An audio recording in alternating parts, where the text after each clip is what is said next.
All right, welcome in everyone. Hope you guys are doing well. My name is Mr. Merca, the Bearded Truth, Jason Lyon. Thank you guys for coming in today. It's Friday, wonderful Friday. As always, excited to wrap up the week with you guys.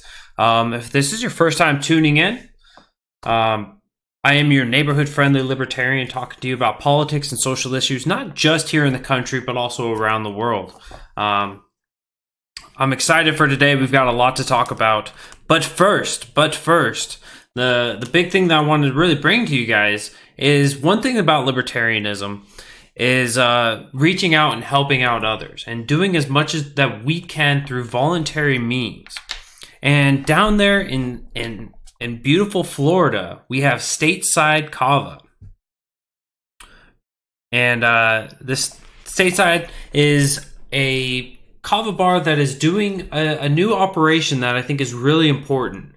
It's vital. It's not a handout, but a hand up for people who actually want to make the world, or not make the world, but better themselves and be able to take your charitable and voluntary donations in order to make it better. So Stateside Kava is doing what is called Operation P.O. Box.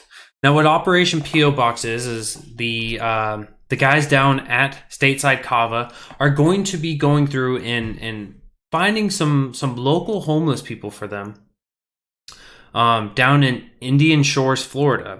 They're going to find some homeless people that are looking to better their lives, looking to go out and get jobs, looking to break free of the horrible situations that they're in.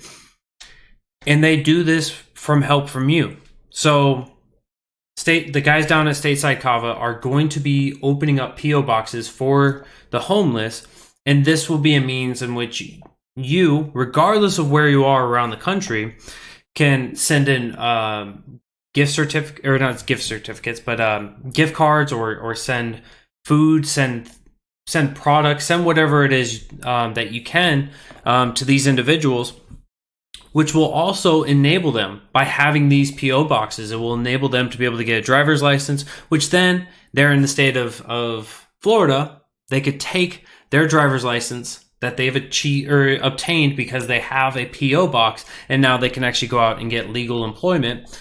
Now they can start breaking that cycle all through your help. So if you guys would like to help out with Operation P.O. Box, go find the Stateside Kava on Facebook, and you can get in touch with them, and they'll be able to help you out as this rolls out. So this is a brand new operation. It's a big new thing to help out those who could really utilize a hand up. So anyone and everyone who wants to find them, you can go to facebook.com/Stateside Kava Bar. That's Stateside Kava Bar. So facebook.com/Stateside Kava Bar. Go reach out to them. Go help out. I am incredibly thankful that we don't get to just sit here and talk about it at Muddy Waters Media. We don't just sit here and the guys down there at Stateside Kava aren't just talking about it. We're actually going out and doing something about it. So if you guys can check out Stateside Kava on Facebook, help out with Operation P.O. Box, it would be greatly appreciated. So thank you guys all for that. And now to continue on with our normal program, our normal show.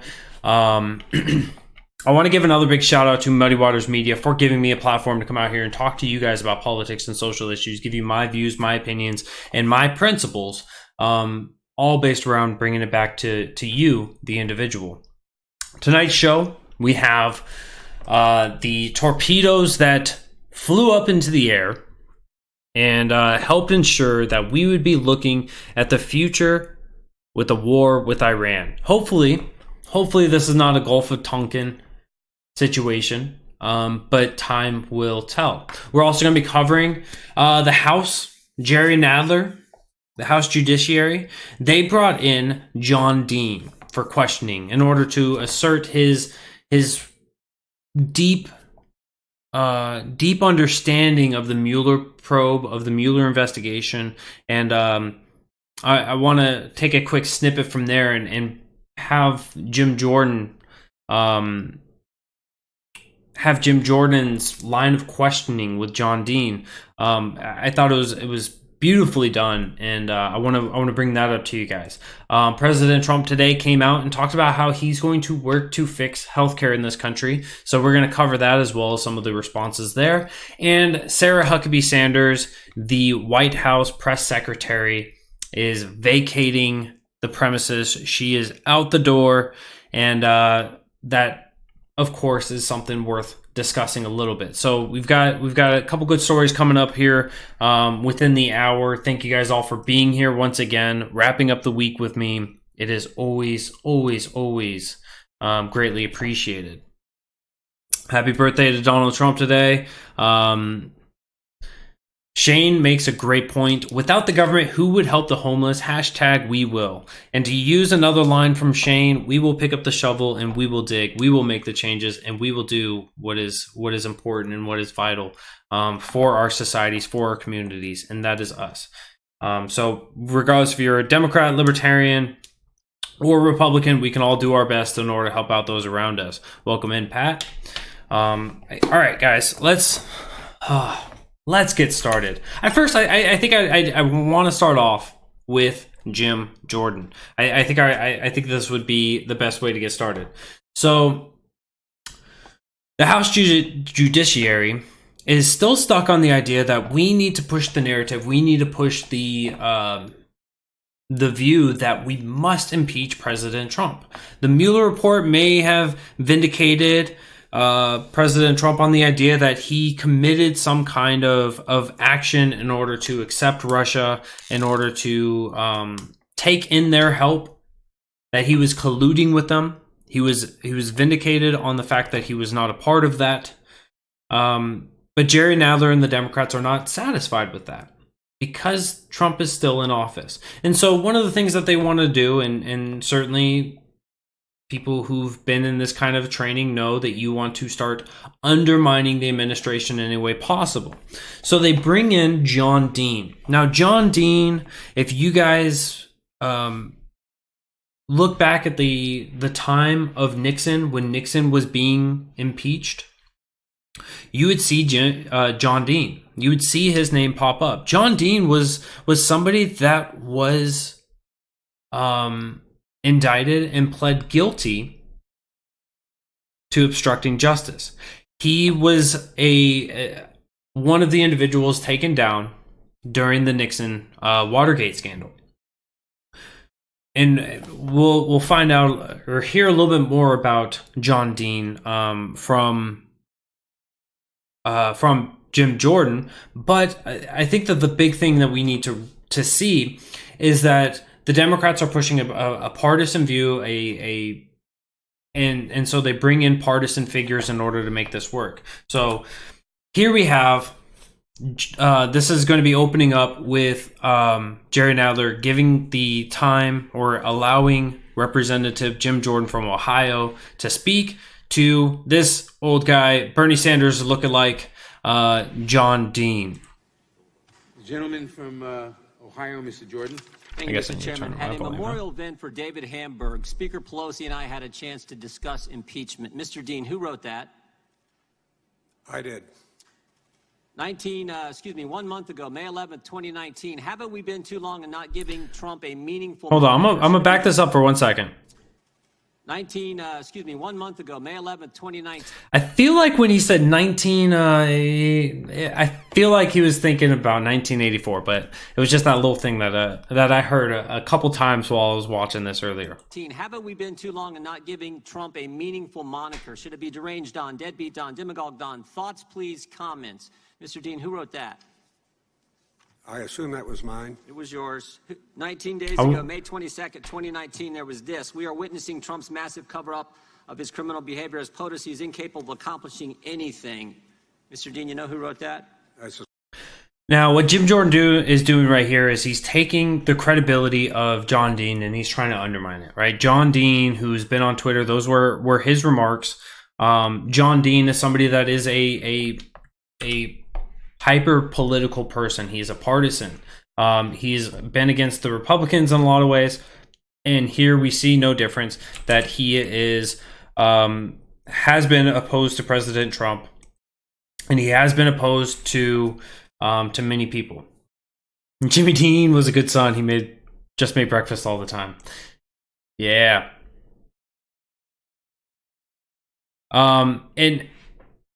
And so what Jim Jordan is doing here, and I think that he does a good job of it, is he lays out the stances of what John Dean has and his views by talking about those tweets. Now, during this entire video, I want you guys to pay attention to this guy right here over John Dean's right shoulder. His facial expressions, try to figure out what his internal monologue is right here, because I think it does get pretty interesting. Her facial expressions do get interesting, but his ones right here, this guy right here, he is the big focus that I've been watching. I'm sorry, I don't know if I was on the right screen, but this guy right here, he's the guy that I've been watching. He provides a lot of good entertainment. If you are one of those creative individuals just trying to figure out what somebody else is thinking by the views that by the facial expressions that they make. That was me again. It was you. I want to focus on that last sentence. As POTUS, as President of the United States, he, Donald Trump, is incapable of accomplishing anything. When you made that... Now, here's what Jim Jordan's going to do, right? Jim Jordan took that little part and he talks about in the tweet where it was POTUS is incapable of doing anything. Now, Jim Jordan is going to do some things that really President of the United States, President Trump, had no real ability to make these changes, but he's given this credit, and this is something that we've talked about many times. We've spoken about how the President of the United States is not somebody that can create jobs, or they cannot create jobs. Now they can, of course, ruin jobs, they can take away jobs, they can destroy jobs, but it's not their actions that actually enable new jobs. When you do like what President Trump did, let him speak for a second, and then we'll get back into it. I'll fully explain that statement. Mr. Dean, what do you have in mind? You thinking about the 3.2% economic growth rate we had the last quarter? Thinking about the fact we got the lowest unemployment in 50 years? How about the fact the hostages are back from North Korea? Maybe you were thinking about this when you said the President of the United States was incapable of doing anything. Were you thinking about the fact that the embassy is now in Jerusalem? I mean, I think about this one. Every single candidate for as many cycles as I can remember, Republican and Democrat, have promised the American people, you elect me, we're going to move the embassy to Jerusalem. And guess what? They get elected and they come up with a million reasons why they can't do what they said they were going to do. But this president didn't. The embassy is now in Jerusalem. So I'm just wondering, what were you thinking about when you said he's incapable of accomplishing anything? Now, whenever you have somebody that's going to ramble off a bunch of facts like in the way that Jim Jordan did, many of those things are true for the society that we're living in right now, for the economy that we're living in. And certainly we did move the U.S. Embassy from Tel Aviv over to Jerusalem. That is something that, as he accurately described, as Democrats and Republicans for a long time have been pushing for that. But when it comes to that economic parts, the way that President Trump could get the credit was he was cutting 22 regulations for every one created during his first year in office. That has been dying down. If he's going to take credit for those, then I'm wondering if he's also going to take credit for the jobs lost. If we're going to give credit whenever we have the growth, then we have to look at the negative side, right? The negative ramifications from the tariff wars that have already been imposed, or the threats of new tariff wars, and those lost, or those jobs that are lost, those families that are negatively impacted by these. That's not going to be for our betterment. Shane Sweeney says, if the economy is so great, why is Trump so afraid of the Federal Reserve raising interest rates? Now, this is one of those interesting things where we just accept the Federal Reserve for what it is, but at the core of what Shane is asking there, I think is a very valid question. Why are we afraid of what the Federal Reserve might do? Well, the Federal Reserve can hide up a booming economy by increasing interest rates, and they can also make an economy seem bigger and better than what it is just by merely lowering the interest rates. So it's really interesting that we have an entity a group of people that are capable of fundamentally changing how the economy is working and hiding or emboldening the system that they're governing over, and we have no way of governing them. And so I think the Federal Reserve is one of those things that Ron Paul was right, and anyone else who drops the hashtag and the Fed and all those things, I think that they're really on a good basis there, because there's absolutely no control, right? We don't have control over Congress. We don't have control over the president. We don't have control over any of our government officials, and we have even less over the Federal Reserve. They have way too much power. They have way too much control over our daily lives, and they are not accountable to it in the slightest. So thanks for that, Shane. It was a really good point. All right, let's get back into it. As I have an ad down here for Men's Warehouse. Under the parliamentary rules of the House. Ooh. But this president didn't. The embassy is now in Jerusalem. So I'm just wondering, what were you thinking about when you said he's incapable of accomplishing anything? Mr. Jordan, I think that under the parliamentary rules of the House, I'm refraining from addressing a full answer to your question. All right. So he's basically trying to find the rules in which he doesn't have to answer. He's able to cherry pick what is allowed and what is not allowed. And the interesting thing about this, right? John Dean is trying to use that in order to protect himself, right? I don't have to explain to you why it is the way that the things that I say, the actions that I do, my views, my bias, anything like that. I don't have to do that because there's some rules out there that protect me from doing so, right? The House and the Senate both get to create their own rules. They get to create their own structuring.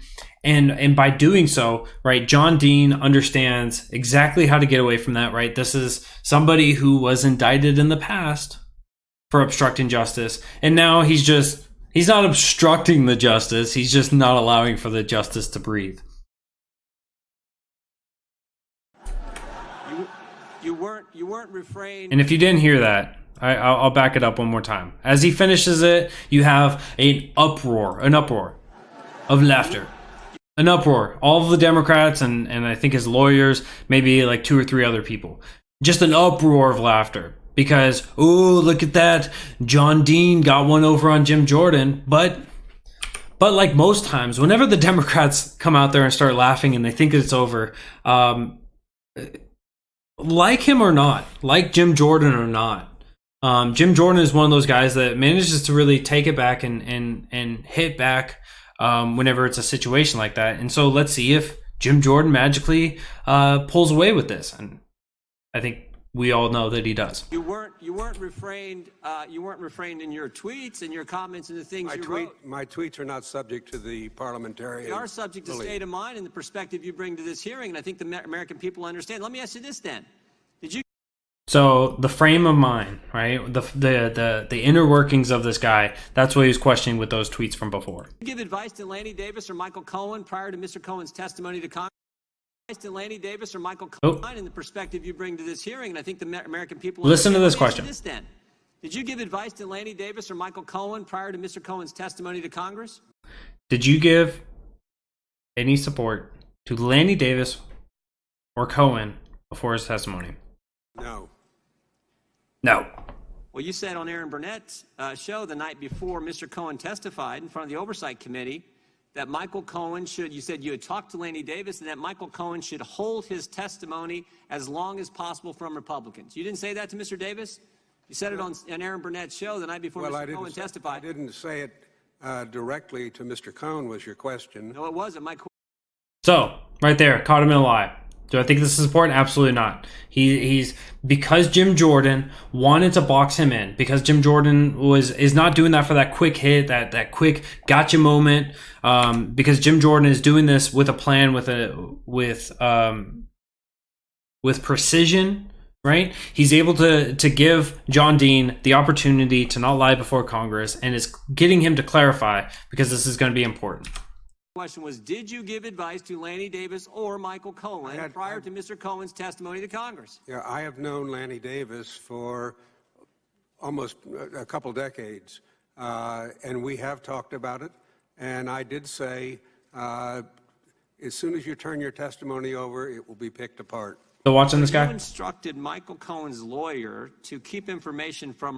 Now, Jim Jordan is going to do something that is pretty partisan, but he takes what he just said, right? Oh, well, you know, everything you're going to say is being torn apart from John Dean. Jim Jordan's is now going to come out and he's going to reimagine this for you. He's going to recreate what was just said. He's going to give a nice little synopsis, and it does go into the partisanship, but I don't think that it's inaccurate what he's about to say. Republicans to obstruct the committee work that we were doing in the Oversight Committee just a few months ago. You told that to Michael Cohen's lawyer? I didn't quite phrase it that way, no. You know what? They took your advice. I'm sorry? They took your advice. Did they? Yeah. Mr. Cohen kept his testimony from us for as long as possible. But you know what else Mr. Cohen did that day? Lied 7 times. After John was just caught in a lie, was given the opportunity in order to correct himself. I think that it's stupid whenever anyone goes after those gotcha moments. Real quick, anyone who goes after those quick gotcha moments, let me just ask a question. You give a quick answer and then try to get you on that. I don't think that was Jim Jordan's expectation, but I could imagine when this would be a stance that either Republicans or Democrats would take on their opposition. I think that having a question asked in that way and then getting the quick answer and having that be inaccurate, I think that'd be grounds for some individuals to be like, oh, look at that. It was a lie under oath. And I don't think Jim Jordan was doing that here, but I think that needed to be a quick clarifying thing. And this is what I think concerns so many Americans. This is what concerns, I think, so many Americans about the work that's going on in this Congress, this 116th. The first announced witness of the 116th Congress is Michael Cohen, a guy who sits in prison today for lying to Congress. Today, Chairman Nadler brings in front of the Judiciary Committee a guy to talk about obstruction of justice who went to prison in 1974 for obstructing justice. Okay, so he said, brings in a guy who went to prison for obstructing justice, right? There's 2 charges there. It's beautiful. Watch this. I did not go to prison. I did not go to prison. Doesn't deny the other one, but I did not go to prison. Okay. You pled guilty to obstruction of justice. I'm glad you got to stay out of prison then, I guess. What bothers me the most, though, is this committee's failure to investigate how the whole Trump-Russia thing started. This is the Judiciary Committee. We're supposed to, how this whole thing began. And I said this a few weeks ago, but I want to remind this committee what the Attorney General of the United States said 8 weeks ago when he testified in front of the Senate. He said 4 important things about the beginnings of the Trump-Russia investigation. He said there was a failure of leadership at the upper echelon of the FBI. His words, not mine. Upper echelon. That's certainly true. Comey, McCabe, Baker, Strzok, Page, they've all been fired, demoted, let go. Can you imagine rambling off names like that of the higher end of what's supposed to be like the most prestigious investigation bureau in your country? We just had a slew of people. We had a plethora of people that we had to demote or remove from office. We still got a lot of faith in them. Don't worry. We're just Americans. We're the sheeple. They're gone. Some of them are under investigation by the Justice Department. He said spying did occur. He said it twice. He said there's a basis for his concern about the spying that took place. And he used 2 terms that, again, I think this committee should find frightening and should be looking into. There's Jerry Nadler trying to stay alive. And political surveillance. Scary terms.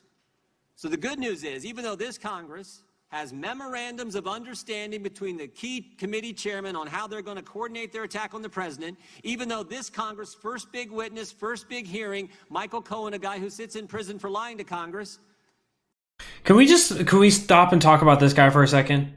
He's like, I'm going to be sitting on C-SPAN. I'm going to be sitting on all the major medias, and I'm just going to sit here, and I'm not going to do my hair this morning. I'm going to come in looking all ruffled. I am the peacock, guys. I am the peacock. Check me out. And he looks like, half awake. But he probably did just literally roll out of bed and comes in, and it's not a good day for him. But we continue.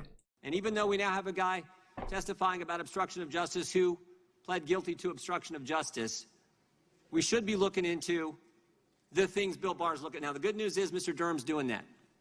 But this is the part I think that frustrates so many. Mr. Chairman, I would hope the Judiciary Committee and the history this committee has for protecting fundamental liberties would begin to look into those key issues, the whole premise for how this Trump-Russia investigation started in the first place. And I'll finish again with this. Emmett Flood wrote a letter to the Attorney General a few weeks back, made an important point. He said, we would all do well to remember, if they can do it to a president, imagine what they can do to you and me. That right there, that what he just said. If they can do this to a president, imagine what they can do to you and me.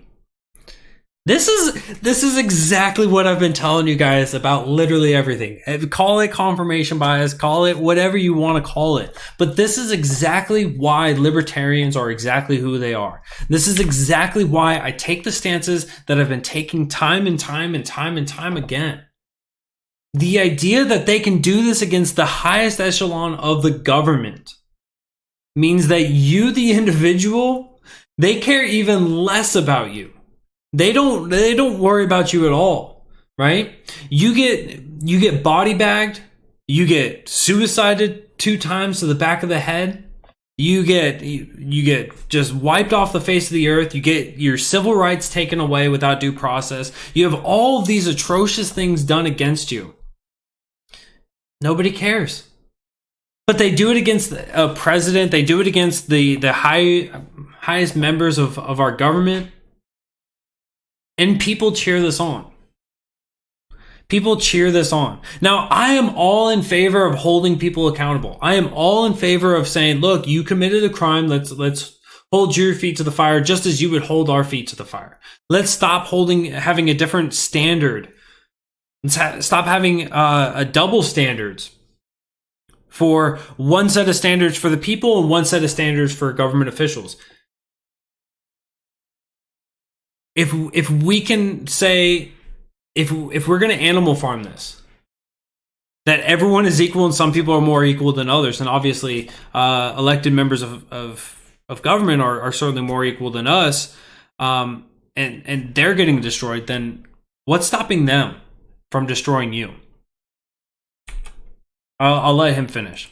Imagine what they can do to regular citizens across this great country. That should be what this committee most safeguards and most protects. And instead, we got memorandums of understanding between the chairman. We got Michael Cohen testifying for 7 hours, getting advice from the witness here on obstructing the committee work and not sharing the information with us in a timely fashion. And now we got John Dean, 45 years ago, pled guilty to obstruction of justice, and now coming in to enlighten the Judiciary Committee on obstruction. Did you notice, like, as soon as he did that, he smirked a little bit because he's like, yeah, I didn't go to prison, boys. I did not go to prison. I didn't get my booty hole touched. I didn't have a single problem. Nah, I just moved along and did my thing. But then he gulped because he realized that the entire persona around him, he got body bagged. John Dean's entire credibility for that entire day was wasted, was destroyed by Jim Jordan in this line of questioning. I really do think that out of the entire day, Jim Jordan did the best job of, you can call it political theater, you could call it actual politics, whatever it is that you want to call it. He did the best at destroying John Dean, and he was extremely effective at doing so. So 4 seconds left. I'll let it run out. Of justice, when we could be going right to the start of how this whole thing started. I yield back. John Dean, rest in peace. 613. Rest in peace, because you surely didn't leave us in peace. Just absolutely body bagged, just destroyed. Jim Jordan did an excellent job on that. Destroyed the credibility. Let him come out and prove that he was standing once again on the side of obstructing justice. Now, John Dean has also written 2 books. Now, this was something I think that Jim Jordan had talked about it in this one. I may have missed it, but I know other members of the House had spoken about this. John Dean had written 2 other books. after being a part of the Nixon administration and, and pleading guilty to obstruction of justice, he then goes on to write 2 books and make a profit off of the idea that George Bush was just as bad as Nixon. Or no, sorry, that was George H.W. Bush. George H.W. Bush was just as bad as Nixon, and then he went after George W. Bush for the Iraq War. So he wrote 2 books going after Republicans, and that was brought up. That was another big thing, right? This guy is just trying to make monetary gain. He's just trying to come out here and build up his name, and Jerry Nadler's playing along with it. Isn't that some dirty crony capitalism, if I ever heard it? Right? The idea that you have the state bringing in a guy that's going to make money off of the ideas that he's pushing, the narrative that he's been pushing, and it happens to coincide with the narrative that the Democrats are trying to push. So when all of these things just come together serendipitously, it just works out. He makes a better book. He gets more publicity. He makes more sales. He pushes it back. Everybody wins at the end of the day. And potentially you could lead to the public hating Trump enough and, destroying the credibility. I really think that this was a pointed attack. This was the continuing of the narrative that President Trump is nefarious and is out there just to destroy the country, to fill up his pocketbooks and everything else. And Jim Jordan and a couple others had really thwarted this. It was literally a bomb that they were trying to blow up on Trump, and it blew up in their faces. So Jim Jordan does a great job on that tonight. Or not tonight, but during that day. I want to progress on, talking about another big blow up. Sarah Huckabee Sanders is now leaving. She is leaving. After 3.5 years, our wonderful Sarah Huckabee Sanders will be leaving the White House at the end of the month and going home to the great state of Arkansas, tweeted out President Trump yesterday. Sarah Huckabee Sanders has been depending on what side of the aisle you're on, she's been the person that everyone loves or everyone hates. She had the job of being President Trump's press secretary. That is not in any way an easy job. That is not in any way a job that many people will envy. As we've covered Sarah Huckabee Sanders and her responses and her press meetings, she has been one of those that has had to always be one step ahead. She's always had to figure out what Trump was going to be on the next day, where he was. She had to have that the mental link between the two, between her and the president, because if she misstepped, and we saw this from other members of the administration, if she misstepped, that meant a huge blowback against her and against the president. So she had a very, very difficult job. And I think that certainly under those circumstances, Sarah Huckabee Sanders did a great job. I'm not always necessarily a big fan of her. Yes, she has said lies. She was one of those individuals that was pointed out in the Mueller report as saying one thing to the public and then testifying in a different way to the Mueller team. But nonetheless, I think that she did an excellent job, and I want to go through here with you guys a little bit. So first off, this is from the New York Times, and if you don't think that they are partisan at all, the Washington Post. Sarah Sanders was the disdainful queen of gaslighting. This is from Margaret Sullivan. Ooh, Margaret, you're so edgy. Ooh, don't cut yourself on the edge there, girl. She was not the only one to come out and to attack. So this is from Desert News. Sarah Sanders is now leaving the White House. Here's how the media and politicians reacted. Of course, President Trump, as I was reading, she's a very special person with extraordinary talents who has done an incredible job. I hope she decides to run for governor of Arkansas. She would be fantastic. That's right. If you are one of those individuals, that can talk to the public real good, if you can talk bigly, if you can talk about big walls, and you can smack reporters around, you'd be a fantastic governor of Arkansas. I don't know how those two correlate, but So Donald Trump is endorsing her for becoming governor of Arkansas. We will see what happens with that. Here we go with Senator Lindsey Graham. He, of course, is right now, as 2020 is coming up, as there are murmurs of him getting primaried, and he certainly should be. Lindsey Graham, of course, takes the side of President Trump. I really appreciate the terrific job that Press Secretary Sarah Sanders has done at the White House. For over 2 years, she has dealt with the hostile press for an insatiable desire to go after the Trump administration for everything under the sun, i.e. Trump derangement syndrome. Sarah has been tough, informed, and a great spokesperson for the president. She should take pride in service rendered. Sarah will be missed and a tough act to follow. I agree. It will be a tough act to follow. But that's interesting. Ben Shapiro, of course, is still on the mooch. Scary Moochie. Governor Mike Huckabee said he was proud of his daughter. Of course he is. Governor Mike Huckabee has always been on the side of Trump for a lot of things, and certainly when his daughter was there, which was the whole time, he maintained on that. Megan Garber from The Atlantic. Katie Rogers and Peter Baker of the New York Times. And Margaret Sullivan, which is the one we just talked about, and Joe Lockhart. And, of course, Brian Stelter, all talking about how she wasn't there. Partisanship is bad. And Stelter said, last month, the reporters noticed there was literally a coating of dust on the press briefing room podium. This is Sanders' legacy. Brian Stelter, that unbiased, that nonpartisan guy that will happily go after any and all Republicans, but leave the Democrats out for whatever reason. Trying to take the partisan hat off. It's just sad. It's sad that Brian Stelter, reliable sources, got so much of his information wrong. But partisan attacks continue on. I love it whenever you have partisan journalists talk about partisan attacks or partisan hacks. It's just like, man, how's that? Do you like your entire house? How many mirrors do you have? Do you actually own any? Do you have any? Because you really got to find one. There's bigly issues there. All right. Now we got to go to some depressing news. The Gulf of Tonkin.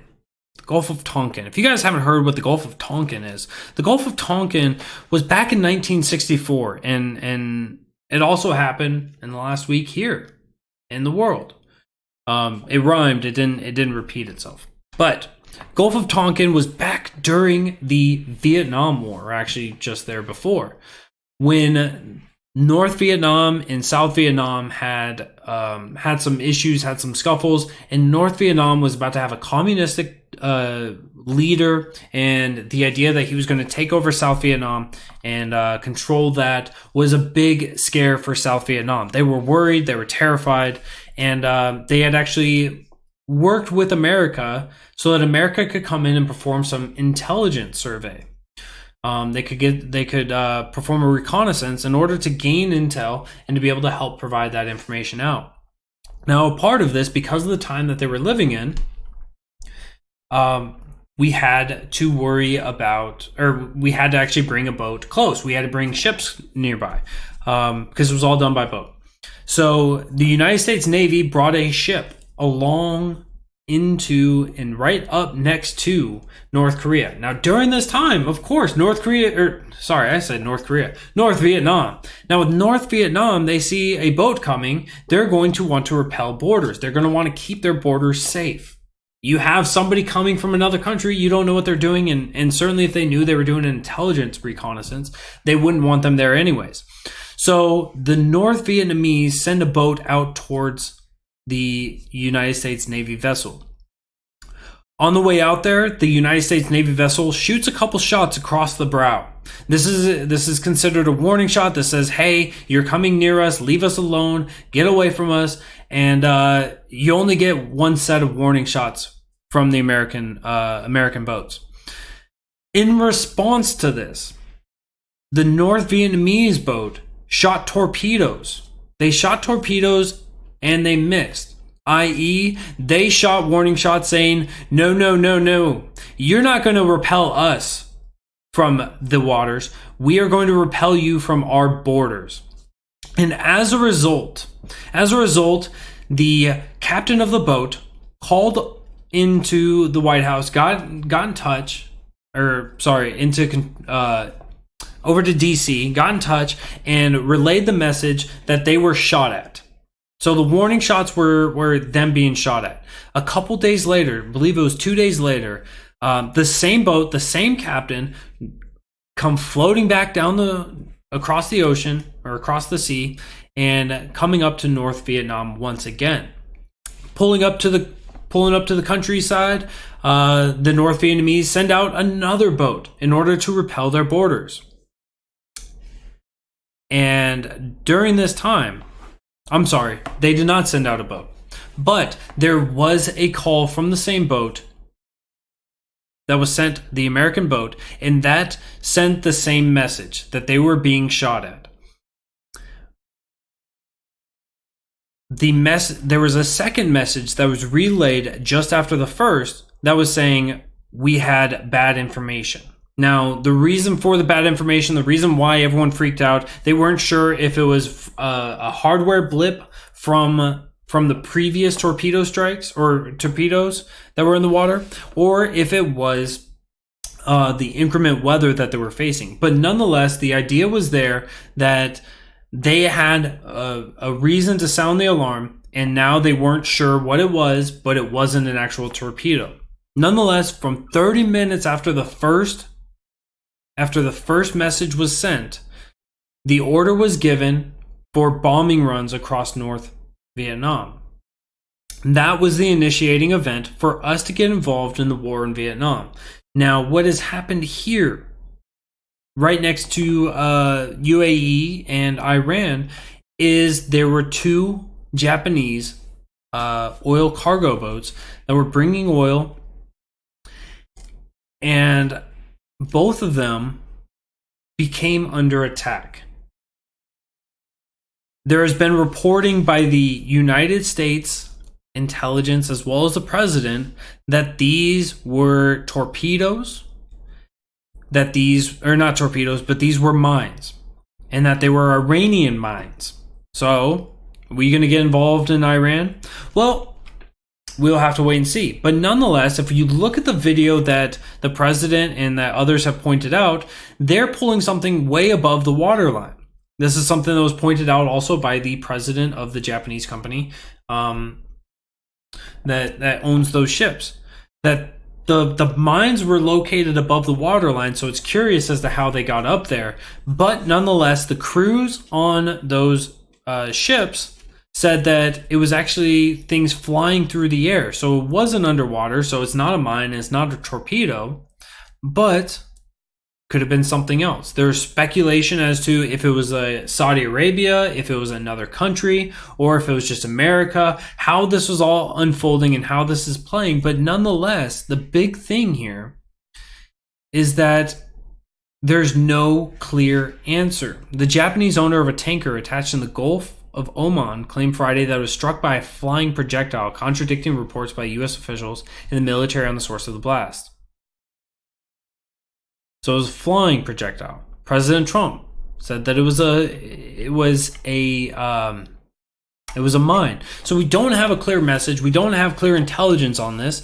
The intelligence video that was provided was the boat of Iranians coming up and pulling something off the side of the boat. Maybe it was a bomb. Maybe it was a mine. The thing is, though, to say, look, there's a mine there, they're taking it off, and so therefore, they're bad actors. It would be interesting to understand what it is that Iran is going to gain by attacking two Japanese boats. It's going to be interesting to try to understand what kind of power move they're doing and what they're to gain by this.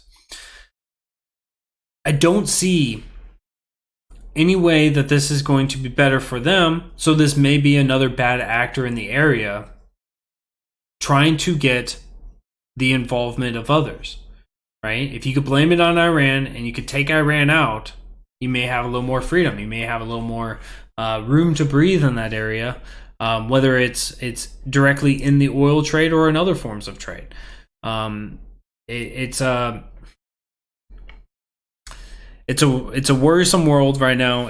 I don't want to see us going into another giant endless war and into another endless conflict, much like what we have in Iraq, much like what we have in Afghanistan. We don't need to keep getting involved with all of these things. What we need to do is find ways of getting out. We have to get out, and that's it, right? We cannot continue to thrive and survive in America under the pretense that we are in endless wars around the world. All right, I got one more big story, and then we're going to talk about law enforcement. So that's going to be exciting. I know you guys are super excited to hear about what it is this libertarian is going to say about law enforcement. But so President Trump comes out today, and he is trying to fix our healthcare system. Now, whenever a government official, whenever anyone in government says we are going to fix your blank, the pucker factor becomes real for me. I become terrified.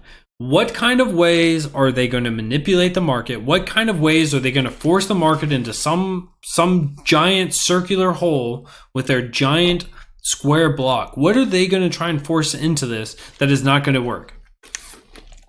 Well, President Trump surprised me a little bit.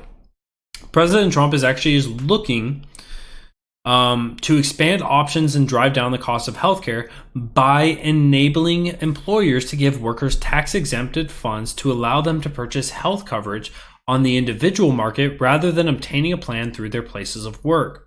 So if your company has crappy healthcare, and trust me, there's a whole group of people or whole slew of companies that have just terrible health insurance. This is a way that they can still provide for their employees, and their employees can get a better healthcare plan.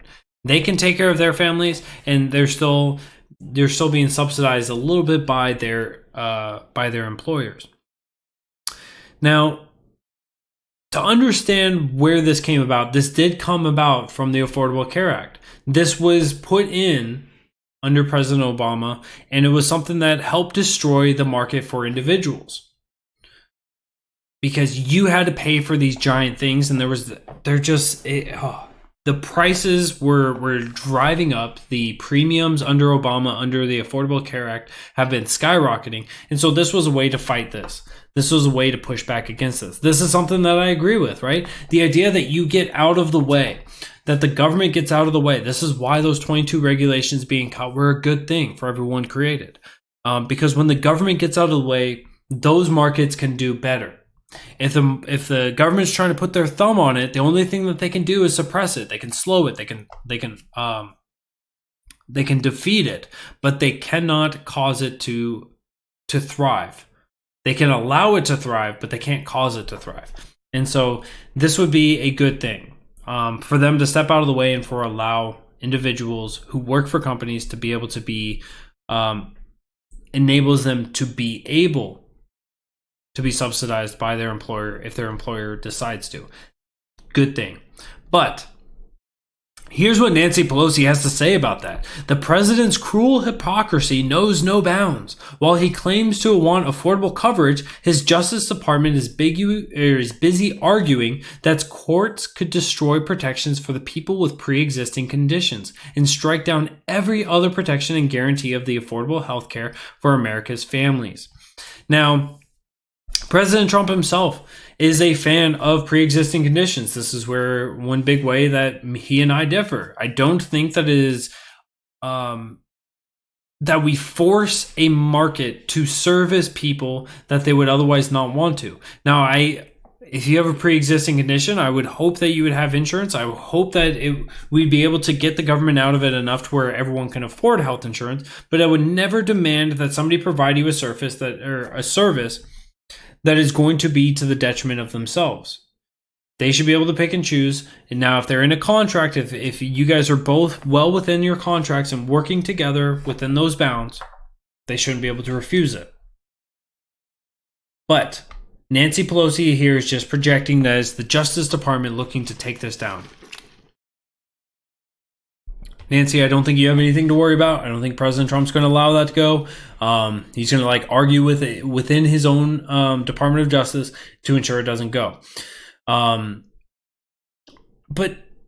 really, when it comes to it, right, the Affordable Care Act, which is something that she's defending, is not made healthcare any more affordable. It has not made it any better. The quality of care in this country has gone down. The cost for health insurance has gone up directly because of the Affordable Care Act. Remember, the blueprints for the Affordable Care Act was to push single payer. It was to push to get rid of insurance companies, to get rid of all of these insurance companies, to push people onto the government's teat. And once you're on it, it's just like being on heroin. You are addicted. Don't pull me off the teat. Don't pull me off the heroin. I need this. I need this to live. I need this to survive. And that is what they were pushing. So I'm happy to see that coming from President Trump. Pelosi, the Speaker of the House, who's losing more and more support each day because the left is further to the left, and she doesn't agree with them. And I'm excited for the day in which the Department of Justice on Friday released a legal. I'm excited for the day in which she is no longer the Speaker of the House, because whoever it is, whoever runs the House, you can't do a worse job than Speaker Pelosi, right? She put Alexandria Ocasio-Cortez in finances. She put her over there, right?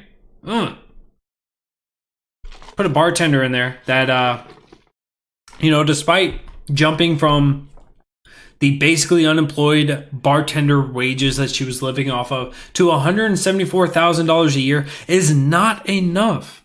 It is simply not enough for a member of Congress to come in for their first year, who's been in office for 6 months, who before she even came to office said that members of Congress should not be paid during shutdowns, comes into office during the times of the shutdown, accepts the paychecks, accepts every single cent of those paychecks during the times of the shutdown, then continues on for 6 months, takes out jobs from New York by shutting down a deal with Amazon, or advocating against it and getting that deal shut down, and then saying, I'm doing a good job, give me more money. Now, what Alexandria Ocasio-Cortez has said with regards to this subject, with regards to this entire topic, she said a lot of things that automatically contradict themselves, but it's truly laughable, because she said it's not even like a raise. Because it's only $4,500 that she wants to raise. It's not even like a raise. So the question is, if it's not even like a raise, or should I do it like her? It's not even like a raise. It's not even like a raise.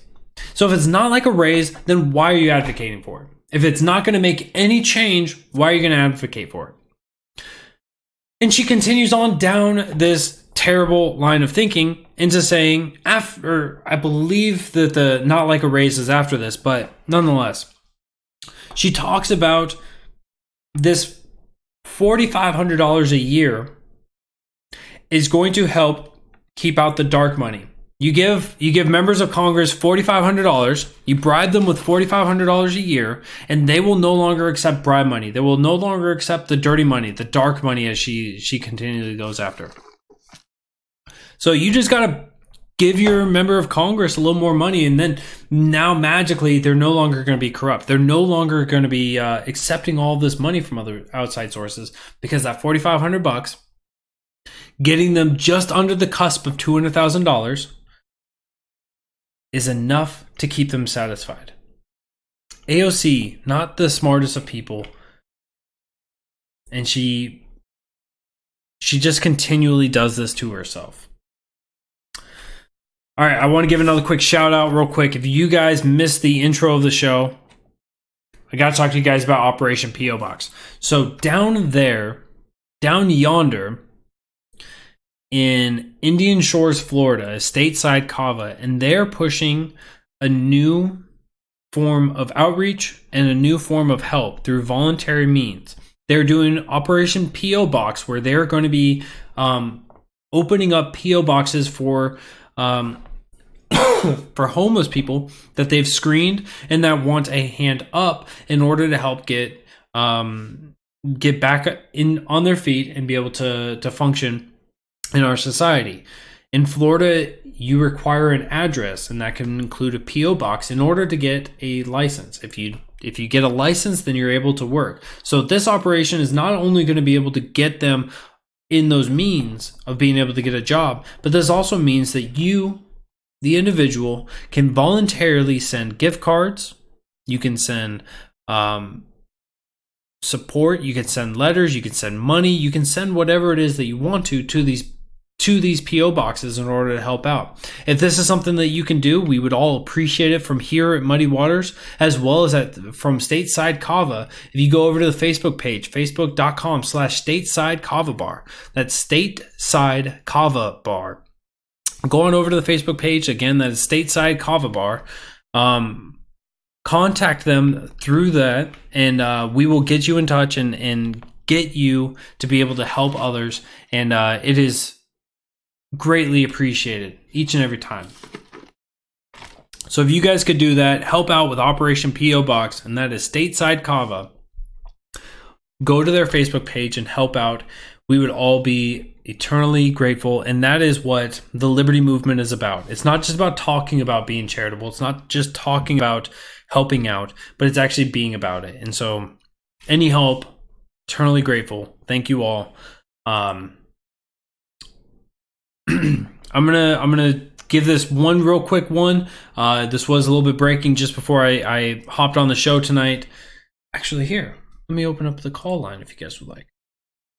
The call line number is up if you guys want a topic that you guys want to cover. You guys have a different view, or if you just want to call and talk about anything under the sun, you guys can call in at 802-671-5328. Again, that number is 802-671-5328.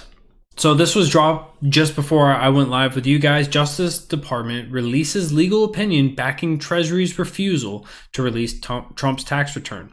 The DOJ on Friday released a legal opinion backing up the Treasury Department's decision to reject a request by congressional Democrats for 6 years of President Trump's tax returns. I don't want my tax returns released to Congress. I don't want them to be subpoenaed. And this is one of those things where even regardless of your views on who the president is, they should never be mandated that somebody gives up something about their own personal information to others just because they want it. While the executive branch should accord due deference and respect to congressional requests, Treasury was not obliged to accept the committee's stated purpose without question, and based on all the facts and circumstances, we agree that the committee lacked a legitimate legislative purpose for its request, Stephen Engel, an assistant attorney general in DOJ's Office of Legal Counsel, said in a 33-page opinion. The opinion comes after Treasury Secretary Steve Mnuchin last month rejected a subpoena from White House Ways and Means Committee Chair Richard Neal, demanding Trump's personal and business tax returns from 2013 through 2018. When Mnuchin rejected Neal's request, he said he did so upon the advice of the DOJ and that the Justice Department would push a legal opinion with its advice. Everyone expects this to go to the courts, but with this, it's the hubbub here, right? The demand, the hope, the praise, or the prayers of finding something, anything, absolutely anything, to find whatever tiny little crack they can find in order to go after President Trump. That's what the Democrats really seem to be focused on. And they do genuinely have that derangement about themselves. They can't get over themselves. There's no way for the left to come back and to fix themselves and to actually be responsible, to be caring about you, the individual. All they care about is 2020 is coming up. What can we do to make President Trump look bad? What can we do to make the Republicans look bad? Because we want the government to grow in our way. The Republicans are growing in their way. We want to grow it in our way. Let's have the partisan fights. Let's have this stupid political charades, these theaters, and let's grow the government in our way. And it truly is disgusting. It's disgusting when Republicans do it, and it's disgusting when Democrats do it. Now that we have the Democrats lineup, they've got 2 days of Democratic presidential hopefuls on the debate stage. That'll be interesting to watch. I just can't wait to see them falling over themselves. As one person, you're going to watch, like, the question's going to come out and they're going to go through the whole line of people, and you're just going to watch. And if you were to take the spectrum of left to right, you hit the first person and it's just going to continually keep driving left. And they're going to be stumbling all over each other to see who can really rile up the left. And I think they're all going to be missing out, that they need the independents if they want to do anything, and they're not going to be picking up on that in any appreciable way. All right. Promise you guys I would be talking about cops. So, a lot of people, whenever you talk about officers, when you talk about the police state, when you talk about the actions of the police officers, there's a lot of hubbub and a lot of hysteria on both sides. Let's be honest. There are people that look at the officers and they say the only time an officer is being bad is whenever they escalate. They escalate the amount of violence above what is necessary. So, you have grandma walking down the street and an officer comes up, tackles her, punches her, tasers her, and the entire time she's knocked out. That would be enough to raise the concern for, I think, anybody. On the opposite side, an officer can be walking down the street and, somebody could be jaywalking, a semi-truck's flying around the corner. The officer tackles the person in order to get them into a safe way. And, there will be people that become deranged and they go, I can't believe that officer did that. Right? There truly is people on both sides of this that just don't have any real, they're just so detached from the premise of this all. I am not either of those people. I am somebody that supports the law enforcement when the law enforcement is protecting on the basis of what the government is supposed to do. The government is there to not hurt people and to not take their stuff. When the law enforcement is there and they are only providing protections from people who are trying to hurt you or take your stuff, I agree with them. But the problem is that we have this document that governs over the government. That is the Constitution. There are multiple reasons. There are multiple amendments that are constantly being violated by officers. And I'm trying to reach out, and I've spoken with a couple of sheriffs up to this point. But we need to really reel back what it is that our law enforcement officers are allowed to do, or what they're capable of doing. And so I had a friend, a personal friend, who had made a long post, and he is one of those that is more of an apologist. I wouldn't say that he may not be one of the thin blue line advocates, but he is one of those that will justify a lot of the actions. And basically, the end result was that he said that 10% of cops versus the public interactions have been bad, and he was using an exaggerated number. But here was my response, and I hope that you guys can follow through on this, and hopefully it works out for you guys. When officers uphold unconstitutional laws because it's the law, that is worth condemning. Many of the laws they justify as law are not supreme to the Constitution, and the Supreme Court is just as contemptible for their opinions based on others' opinions called precedent. This is why some laws are considered repugnant, and the officers who hold them are treated the same. It's not just when they become violent or harass people. Obviously, those are bad things, right? When they're violent or harass. Now, you may be wondering, what are the basis? What are these actions and laws in which the officers are not upholding the Constitution, but instead in direct violation of it?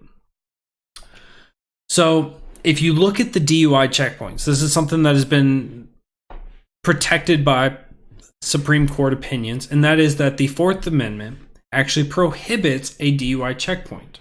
So what is a DUI checkpoint? A DUI checkpoint is, of course, most of us have driven, but in essence, from the legal standpoint, from the standpoint of what the officers are doing, they're saying anyone and everyone who drives down this specific road during this specific time, we are allowed to stop, ask you questions, investigate. So if something is out in the open, we have the probable cause and we can do whatever it is that we would like to do. So this is a clear violation of the Fourth Amendment. So probably should have had these amendments pulled up, but we will pull them up right now. So the Fourth Amendment. The Fourth Amendment, it says the right of the people to be secure in their persons, houses, papers, and effects against unreasonable searches and seizures shall not be violated, and no warrant shall issue. But upon probable cause, which is something that they try to obtain by the DUI checkpoints, supported by oath or affirmation from a judge, right? You come to them with evidence. They give the judge will say, look, as this continues on, and particularly describing the place to be searched and the persons or things to be seized.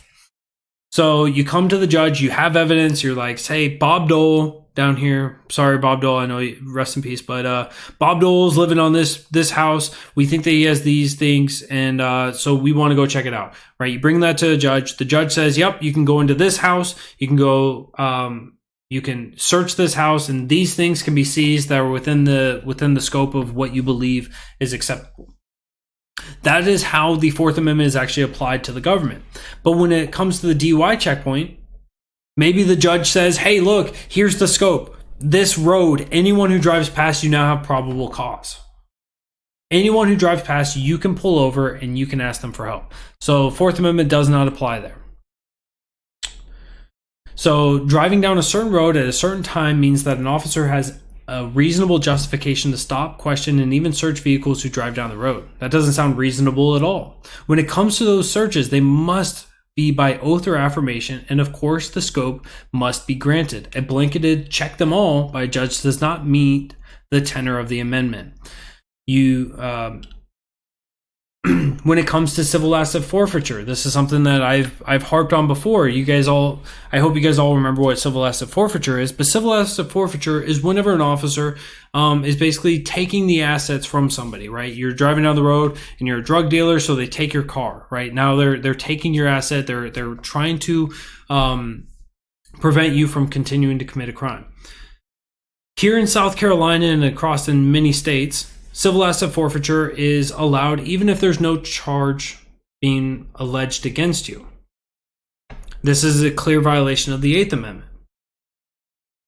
So there's the basis here that if we really want to start holding our government accountable, if we want to be and I see this all too often on the left and on the right, where they say, look, here in the Constitution right here, we need to uphold this part, but we don't hold it unanimously. We must hold these things unanimously for all members of government, and that includes law enforcement agencies.